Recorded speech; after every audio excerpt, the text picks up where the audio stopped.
किसी ने बहुत ही खूबसूरत बात कही है, तड़पना क्या होता है ये उस व्यक्ति से पूछिए जिसके पास सब कुछ है पर वो नहीं है जिसे वो चाहता है।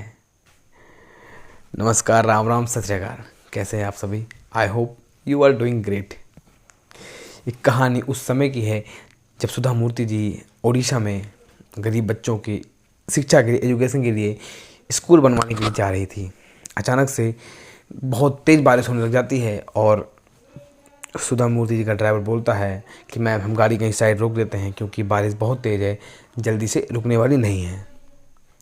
और गाड़ी को एक झोपड़ी के सामने रोकता है और सुधा मूर्ति जाकर उसमें बैठती हैं।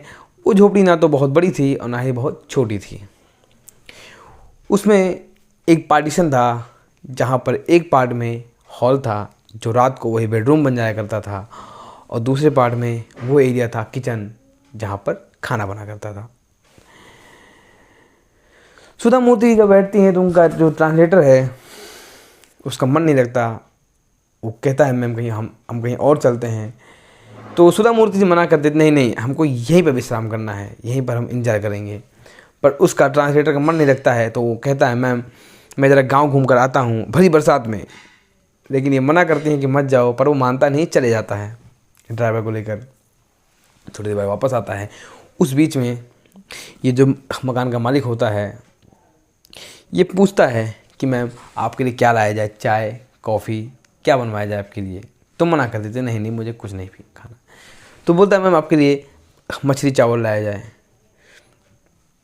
तो उसके लिए भी मना कर देती, नहीं नहीं, मुझे कुछ खाना नहीं है। जब बार बार मना करने पर भी वो पूछ रहा था तो उसने पूछा, क्या मैम आपके लिए दूध लाया जाए। तो ये सोचती हैं कि मैं बार बार मना कर रही हूँ, कहीं इसको बुरा ना लग जाए। तो कहती हैं चलो ठीक है। तो अंदर जाता है और जो घर की मालकिन होती हैं उनसे कहता है कि सुधा मूर्ति जी के दूध लेके जाना है। अब वो लोग आपस में बहस कर रहे थे। वो बहस तो उड़िया में कर रहे थे पर उसमें कुछ शब्द संस्कृत के भी होते हैं। तो उनकी बहस इस बात पर थी कि तुमको पता नहीं है कि हमारे पास दूध, हम गरीब लोग हैं, हमारे पास थोड़ा ही दूध आता है और हमारे लिए दूध कितनी बड़ी चीज़ होती है। और तुमने किस हक से कह दिया कि दूध पीना है, दूध पिलाना है मैडम को। तुमको पता नहीं हमारे पास छोटा बच्चा है, उसको दूध पिलाना पड़ता है। और बट वो अपनी मालकिन को कन्विंस करता है झोपड़ी की कि किसी तरीके से वो मान जाए, पर वो मानने को तैयार नहीं होती है। लास्ट में इस निष्कर्ष पे पहुंचते हैं कि दूध में पानी मिलाकर उसको उबाल कर दिया जाए। तो ये किसी तरीके से दूध लेकर उसमें पानी मिलाकर उबाल कर सुधा मैम के पास लेकर पहुंचता है। पर ये उस समय की सारा जो इनका डिस्कशन था, सारा झगड़ा था, ये समझ गई थी। पर इनको कुछ समझ नहीं आया था, लेकिन कुछ चीज़ समझ आ गई थी कि ये बात किस पर चल रही है, क्योंकि उसमें कुछ सब संस्कृत के होते हैं। सुधा मैम ने साफ मना कर दिया कि मुझे पीना नहीं। इतने में इनका ट्रांसलेटर आ जाता है और अपने ट्रांसलेटर से कहती हैं कि इनसे कह दो कि मुझे दूध नहीं पीना है, आज मेरा व्रत है, आज बुधवार है। इनका ट्रांसलेटर सोचता है कि आज तो बुधवार है, अभी सुबह तो होटल से खा पी के निकली थी, बट अभी क्या हो गया। ठीक है, उसने बोल दिया, जैसा मैम ने बोला था ऐसा बोल दिया। बट वो मकान मालिक वापस से मैम से फोर्स करता है कि आप पी लीजिए। तो कहती हैं कि आज मेरा बुधवार का व्रत है, मैं नहीं पी सकती, मैं सिवाय पानी के कुछ नहीं पीती। बट वो वापस से कहता है कि मैम बुधवार का व्रत कौन करता है। बट वो कहती हैं कि मैं करती हूँ। तो दूध लेकर चले जाता है। और खुद ये जो स्टोरी है ये सुधा मूर्ति जी की बुक से ली गई है, जिसका नाम है the day I stop drinking milk.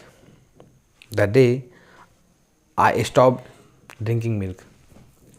दोस्तों, कुछ लोग हमारे आसपास ऐसे होते हैं जिनकी निष्ठा होती है, जो आर्थिक रूप से बहुत कमज़ोर होते हैं, बट वो समाज के में लोगों को आवभगत करने में, लोगों का स्वागत सत्कार करने में बहुत ही इच्छुक रहते हैं, बहुत ही आगे बढ़कर लोगों को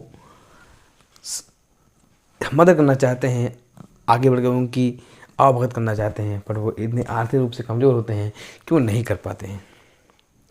सुधा मूर्ति जी ने वो जो बुक लिखी थी the day I stop milking, उस दिन से उन्होंने कभी भी दूध नहीं पिया। दोस्तों, हमें कभी भी किसी ऐसे लोगों को बहुत ही प्रोत्साहन देना चाहिए, बहुत ही उनकी प्रशंसा करनी चाहिए उनके भाव की, क्योंकि वो मन में ऐसी कामना रखते हैं कि हम भी लोगों की हेल्प कर सकें, हम भी लोगों की सेवा कर सकें, हम भी लोगों की आवभगत कर सकें। तो जब कभी भी आपको ऐसे लोग मिले तो आप उनका उत्साह बढ़ाने का प्रयास करें, आप उनका उत्साहवर्धन करने का कोशिश करें। आई होप आप कहानी को समझ पाए होंगे। आप इसके मैसेज को भी समझिएगा, हो सके तो स्टोरी को वापस से रिवाइंड करिएगा और एक नहीं दो कई बार देखिएगा। राम राम।